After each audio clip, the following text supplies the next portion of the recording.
Now we'll talk about direction angles and direction cosines. Suppose A is a vector with components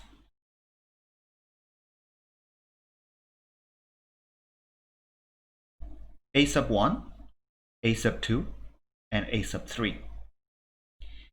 And we also suppose the vector A makes an angle alpha with respect to the positive x-axis and beta with respect to the positive y-axis and gamma with respect to the positive z-axis.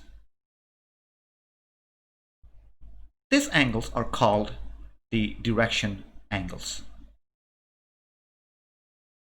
Now, if we compute the cosines of them, this will be called the direction cosines. Now, how to compute the direction cosines? We know that the dot product of A and the vector along the x-axis, the unit vector along the x-axis, is given by this formula. A dot the standard basis vector along the positive x-axis is given by the magnitude of A and the magnitude of I and the cosine of the angle between them, which is alpha. Now notice A dot I here is simply the A1 here. If we calculate the dot product of A with I, it simply becomes A1. And on the right hand side, we have the magnitude of A. And this, the magnitude of I, is simply 1. And we have the cosine of alpha. So if you solve this equation for cosine of alpha, we get A sub 1 over the magnitude of the vector A. This is called the direction cosine of the vector A. This is one of the direction cosine. In a similar fashion, we can calculate the direction cosine, the other direction cosines, in this way. So the cosine of beta would be the A2 over the magnitude of A, and similarly the cosine of gamma would be the A sub 3 over the magnitude of A,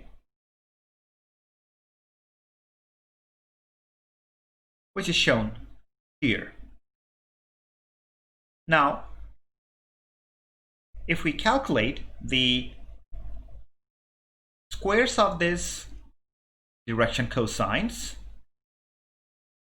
cosine squared alpha and cosine squared beta and cosine squared gamma, and then we add all these numbers, we get these numbers.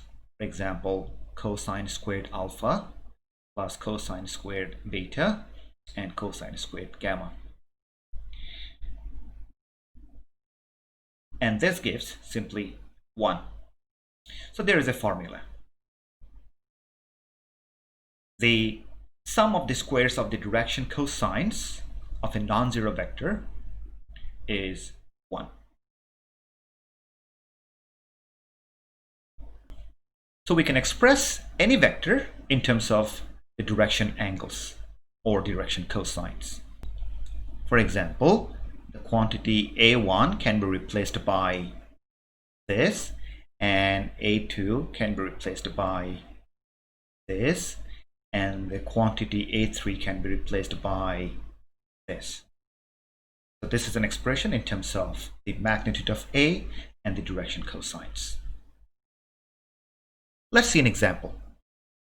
We need to calculate the direction cosines and direction angles of this vector, whose components are 1, 2, and -2. So we can do it very easily. Let's calculate first the magnitude of A.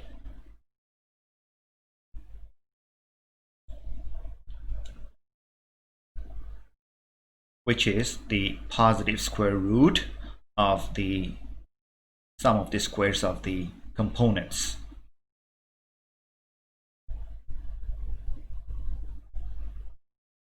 Which simply gives us 3.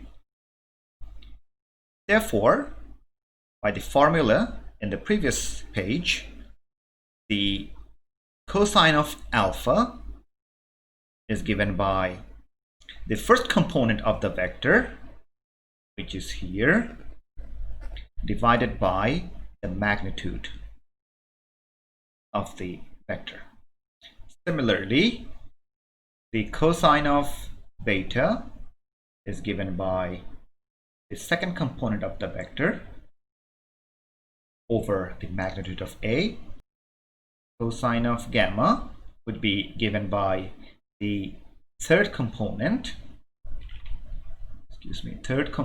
over 3. Now, if we solve each of these 3 equations for alpha, beta, and gamma, we obtain the angles alpha, beta, and gamma.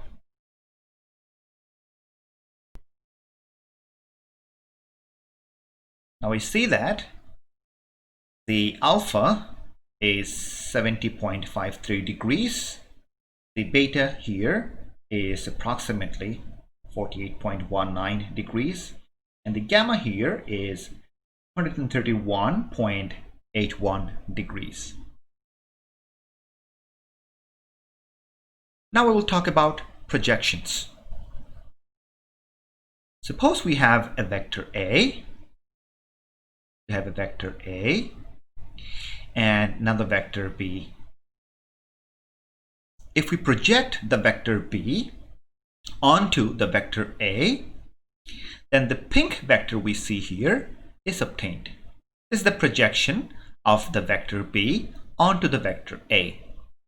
And this is denoted by this symbol, the projection of B onto the vector A. So the projection of the vector B may be in the direction of the vector A if the angle between the vectors A and B is acute, or the projection of the vector B onto the vector A could be in the opposite direction of A if the angle between the vectors is obtuse.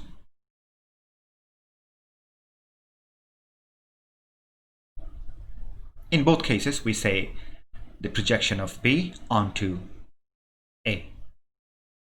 These are called vector projections because the pink, the projection you see, are vectors. We have another kind of projection called scalar projections. Now, once again, if we project the vector B, onto the vector A, and if we just consider the magnitude of the vector projection, this would be called the component of B onto A. This is also known as the scalar projection of B onto A. So we can calculate the length of this vector. Since the angle is theta, and we know the PS over PR, the magnitude of the vector PR, is equal to the cosine of theta. Therefore, PS is the magnitude of the vector PR, which is the vector B times the cosine of theta.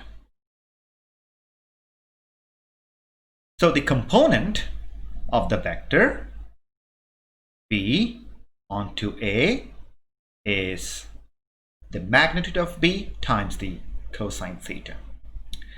Now we can replace this cosine theta by the dot product of the vector. Then the component of the vector B onto A is given by the magnitude of B times cosine theta. But we can replace this cosine theta by the dot product of A and V over the product of the magnitude of the vectors A and B. Then we can make a cancellation, and what is left is the dot product of the vectors A and B over the magnitude of A, and we see it here. And we can also calculate the vector projection of the vector B onto A.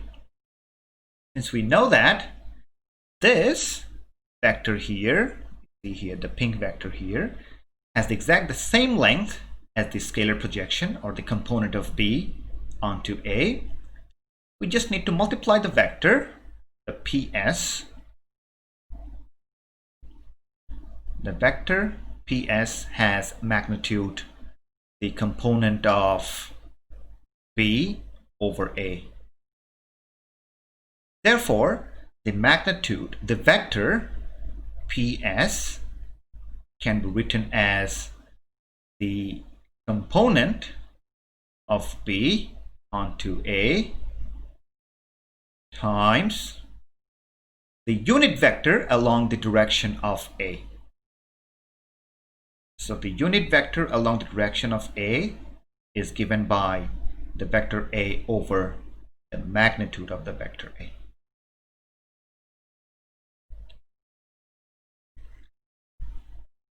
Now we have the formula, which simplifies to this.